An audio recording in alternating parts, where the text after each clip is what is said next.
Keluar masjid, Allahumma inni as'aluka min fadlik, berikan aku rezeki ya Allah. Kenapa keluar masjid minta beri rezeki? Karena selepas kita dapat rezeki, semuanya kita pakai untuk bekal menghadap Allah Subhanahu wa taala. Makin kaya, makin banyak duit, makin cepat masuk ke dalam surga. Bila ada orang mengatakan orang miskin lebih dulu masuk surga, miskin yang bagaimana? Keluar dari masjid, kita diajarkan Nabi baca doa, Allahumma ftahli. Nak masuk masjid, Allahumma ftahli abwaaba rahmatik. Tapi bila nak keluar masjid, Allahumma inni as'aluka min fadlik. Keluar masjid, Allahumma inni as'aluka min fadlik, berikan aku rezeki ya Allah. Kenapa keluar masjid minta beri rezeki? Karena selepas kita dapat rezeki, semuanya kita pakai untuk bekal menghadap Allah Subhanahu wa taala. Makin kaya, makin banyak duit, makin cepat masuk ke dalam surga. Bila ada orang mengatakan orang miskin lebih dulu masuk surga, miskin yang bagaimana? Sudahlah miskin, tak bersedekah, tak solat, mencaci maki Allah taala. Di dunia sengsara, di akhirat neraka jahanam sudah siap belum? Nauzubillah. Oleh sebab itu, kalau kita baca hadis-hadis yang banyak, maka orang yang banyak rezeki itulah yang lebih dulu, lebih dekat, lebih masuk ke dalam surga. Man bana masjidan, sesiapa yang membina masjid, banallahu mithlahu baitan fil jannah, dibinakan untuk dia satu rumah di dalam surga. Masjid ini masjid wakaf. Mudah-mudahan yang mewakafkan masjid ini diberikan Allah ampunan surga, diberikan tempat yang layak, diampunkan segala silap salah dosanya. Man bana masjidan, siapa yang membina masjid, maka semua orang yang beramal subuh ini sembahyang qabliyah, masuk masjid tahiyatul masjid, selepas itu qabliyah subuh, selepas itu salat subuh, selepas itu zikir dan doa, selepas itu tazkirah, selepas tazkirah soal jawab, selepas soal jawab breakfast, maka mengalir pahala-pahala tak putus. Itulah yang dikatakan Nabi dalam Sahih Muslim, idza matal insan, kalau manusia mati inqata'a, putus. Tapi ada yang tak putus, shadaqatun jariyah, sedekah jariyah. Jadi anak-anak muda belia, puan-tuan, mesti dalam pikiran kita ni kita tanamkan, sebelum aku mati aku mesti bina masjid. Amin. Sebelum mati mesti bina masjid. Sebab itulah amal yang menolong kita. Tapi selepas kita bina masjid, kita sholat juga. Sebab sekarang ini banyak juga orang selepas dia bina masjid, awak tak ke masjid? Tak, saya tunggu amal jariah aja. Mana boleh? Kita bina masjid, kita wakafkan Al-Quran, kita galikan perigi untuk orang berwudu, untuk mudahkan minum, untuk memberikan amal jariah. Datanglah saat menjumpai Nabi SAW. Ya Rasulullah, ummi matat, mak saya sudah mati, meninggal dunia. Afa atasaddaqu anha, kalau saya bersedekah, sampai tak sedekah ni untuk almarhumah bunda mak saya. Kata Nabi SAW, tasaddaq ya Sa'ad, sedekah, sampai sedekah. Ayu sadaqatu afdal, sedekah apa yang paling afdal, yang paling utama ya Rasulullah? Kata Nabi SAW, saqiyul ma, memberikan air minum. Maka sampai pahala. Tempat air wudu, memuliakan anak yatim, fakir miskin. Orang yang mendustakan agama bukan orang yang mencaci maki Al-Quran. Orang yang mencaci maki Al-Quran jelas kafir. Orang yang mendustakan agama, siapa dia? Apa kata Allah? Ara'aital ladzi yukadzibu biddin. Tahukah kamu siapa itu orang yang mendustakan agama? Fadzalikal ladzi yad'ul yatim. Orang yang menyia-nyiakan anak yatim, orang yang membiarkan fakir miskin, mereka itulah orang-orang kata Nabi dalam Al-Quran yang dibacakan. Fadzalikal ladzi yad'ul yatim wa la yahuddu 'ala ta'amil miskin fawailul lil musallin. Orang yang sholat itu pun juga mendustakan agama, sebab dia lalai dalam sholatnya. Maka kita senantiasa mengingat Allahu Akbar, inna salati wa nusuki wa mahyaya wa mamati rabbighfirli warhamni wajburni warfa'ni, at-tahiyyatul mubarakatuh, Allahumma hdina fiman hadait. Senantiasa ingat kepada Allah SWT. Itu sajalah bekal yang akan dibawa menghadap Allah. Wallahi, kata Nabi, demi Allah, wallahi demi Allah, inilah astaghfiru ila rabbi, aku beristighfar memohon ampun, wa atubu ilaihi, dan bertaubat 100 marrah fil yaumi wal lailah. Sehari semalam 100 kali Nabi bertaubat, beristighfar. Hadis ini problem, muskil. Sebab apa? Nabi tak ada dosa, Nabi terpelihara. Kenapa dia beristighfar, bertaubat 100 kali? Dikaji-kaji oleh ahli hadis. Kenapa Nabi bertaubat 100 kali? Apa dosa Nabi? Nabi tak ada minum khamar, Nabi tak ada berjudi, Nabi tak ada berzina, Nabi tak ada makan riba. Kenapa dia bertaubat 100 kali? Rupa-rupanya taubat Nabi bukan sebab zina, bukan sebab khamar, bukan sebab judi. Lalai, lupa sekejap pun sudah dianggap sebagai dosa.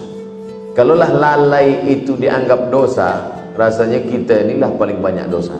Sebab sikit-sikit lalai, sebab sikit-sikit lupa, sebab sikit-sikit lupa. Tazkirah ni pun lupa. Ustaz Abdul Somad, saya lupa. Jangan takut, sebab dah ada orang Jepun yang menolong kita untuk ingat. Nama dia Sonic and Panasonic. Mereka ini datang mengingatkan kita. Maka hari ini rekod semua. Jangan takut, jangan khawatir, yang lupa diingatkan lagi. Ustaz Abdul Somad, saya tak ingatlah apa tazkirah Ustaz tadi. Jangankan tuan-puan, saya yang menyampaikan pun lupa.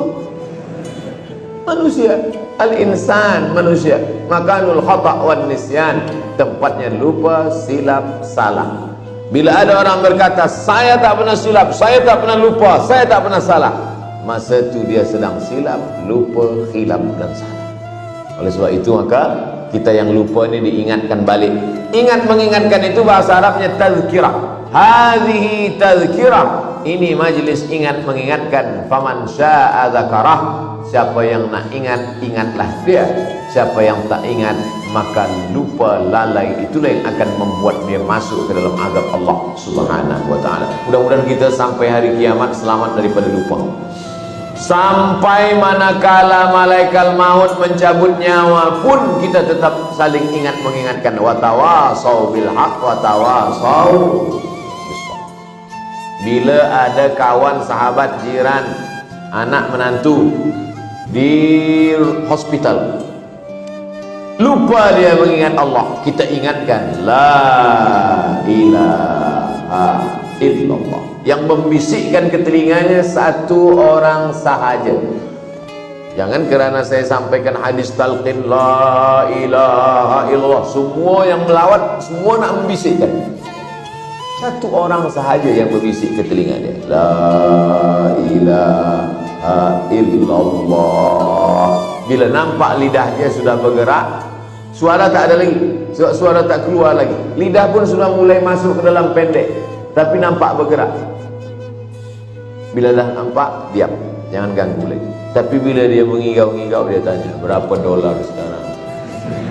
Itu usah ingat lagi, bisikkan lagi, ulang sampai la man kana akhiru kalamihi la ilaha illallah dakhalal jannah. Siapa yang akhir kalamnya la ilaha illallah dakhalal jannah. Menangislah seorang puan, meneteskan air mata, datang kepada ustaz. Ustaz, kenapa? Suami saya masa meninggal tu tak sampai ke ujung. Apa kata dia? La, mati. Sudah sampai. Innamal a'malu binniyat. Orang akan sampai sesuai dengan niat. Jadi jangan ada khawatir. Khawatir ada yang sampai la, mati. Ada yang sampai la ilaha. Kafir ni, tak bertuhan. Atheist, tak bertuhan. La ilaha. Mungkin di lafaznya tak sampai, tapi di dalam hatinya sudah sampai. Karena Nabi mengajarkan, laqinu mautakum, talqinkan orang yang akan sakaratul maut di antara kamu dengan melafazkan la ilaha illallah. Maka itu saja yang dapat menyelamatkan kita.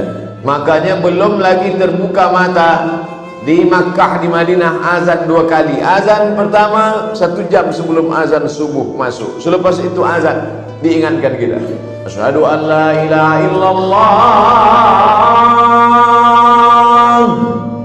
Terbuka. Dan bayi, anak yang baru lahir pun itu juga yang membuka matanya saat di telinga dibisikkan, asyhadu an la ilaha illallah. Dan orang yang mati pun itu juga yang dibisikkan ke telinga dia, la ilaha illallah. Belum ada rasanya orang Brunei yang lahir dibisikkan ke telinga, aku akan kirim engkau ke UK. Tak ada. Itu nanti. Sekolah ni penting, nak belajar ke Kahirah, ke UK penting, tapi yang paling penting adalah mati dalam keadaan la ilaha illallah. At-tahiyatul mubarakatuh salawatut thayyibatu lillah. Assalamu alayka ayyuhan nabiy wa rahmatullahi wa barakatuh. Wassalamu alayna wa ala ibadillahi shalihin. Asyhadu an la ilaha illallah. Dalam mazhab Syafi'i, telunjuk naik masa lafaz Allah. Mulut menyebut Allah, hati mengingat Allah, mata menengok telunjuk, maka kuatlah dia. Asyhadu an la ilaha illallah. Mazhab Syafi'i. Adapun mazhab Maliki bergerak dari awal hingga akhir. At-tahiyatul mubarakatuh. Bila ada yang bergerak mazhab Maliki, usah tengok telunjuk dia, tengok telunjuk kita. Rosak hati kita gara-gara itu. Menguatkan hati adalah dengan berzikir. Karena itulah yang kita bawa. Selepas la ilaha illallah, apa kata Tok Imam, apa kata Tuan Guru? La ilaha illallah Muhammadur Rasulullah SAW, kalimatu haqqin 'alaiha nahya. Dengan itu kita hidup. Wa 'alaiha namutu. Dengan itu kita mati. Wa biha nub'atsu. Dengan itu nanti kita akan dibangkitkan di padang mahsyar. Makanya selalu dibacakan doa, Allahumma ahyina bil iman wa amitsna bil iman. Hidupkan kami dengan iman, matikan kami dengan iman. Wa akhrijna minad dunya ma'al iman. Keluarkan kami dari dunia ini, masuk ke alam barzah dengan iman. Wa adkhilnal jannata ma'al iman. Masukkan kami ke dalam surga membawa iman. Iman yang mana? At-tasdiqu bil qalbi, hatinya meyakini, wal iqraru bil lisani, dilafazkan dengan lidah, wal amalu bil arkani, diamalkan dengan tangan, badan, mata, telinga, kaki. Allahu akbar. Itulah bekal menghadap Allah Subhanahu wa taala sampai akhirnya wasiqal ladzina taqaw ilal jannati zumara. Wasiqal ladzina taqaw rabbahum ilal jannati zumara. Orang-orang yang sudah beriman, beramal soleh itu nanti akan dibawa oleh malaikat ke pintu surga. Sampai di pintu surga, apa kata malaikat? Salamun alaikum, selamat bagi kamu, tibtum, kamu sudah berbuat baik. Fadkhuluha khalidin, maka masuklah kamu ke dalam surga. Mudah-mudahan kita termasuk dalam golongan itu insyaallah. Idza sa'altumullaha fas'aluhul firdaus. Kata Nabi, kalau kamu berdoa kepada Allah, mintalah surga jannatul firdaus, surga yang paling tinggi. Ini ada orang sekarang masuk, ya Allah, masukkan aku ke dalam surga yang paling bawah pun jadilah. Nabi tak suruh macam itu. Idza sa'altumullaha fas'aluhul firdaus. Tapi ada pula orang yang dia rasa diri dia tak layak, maka dia berdoa, ilahi lastu lil firdausi ahla wala aqwa 'ala naril jahim. Ilahi Allah, lastu lil firdausi ahla, aku rasa-rasanya tak layak untuk masuk dalam surga. Kalau tak layak masuk surga, masuk neraka lah. Wala aqwa 'ala naril jahim, tapi aku tak kuat pula masuk neraka. Itulah syair Abu Nuwas yang selalu dibaca, ilahi lastu lil firdausi ahla. Ya Allah, aku tak layak masuk surga jannatul firdaus. Wala aqwa 'ala naril jahim, tapi aku rupanya tak kuat juga masuk neraka. Kalau gitu kau masuk surga, aku tak layak. Kalau gitu kau masuk neraka, aku tak sanggup. Jadi kau nak ke mana? Nah, ke surga aja. Begitu cara dia merayu Allah Subhanahu wa taala, meminta kepada Allah Subhanahu wa taala.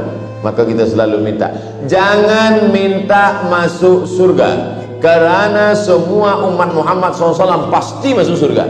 Tapi mintalah selamat dari neraka, karena belum tentu umat Muhammad SAW selamat daripada neraka.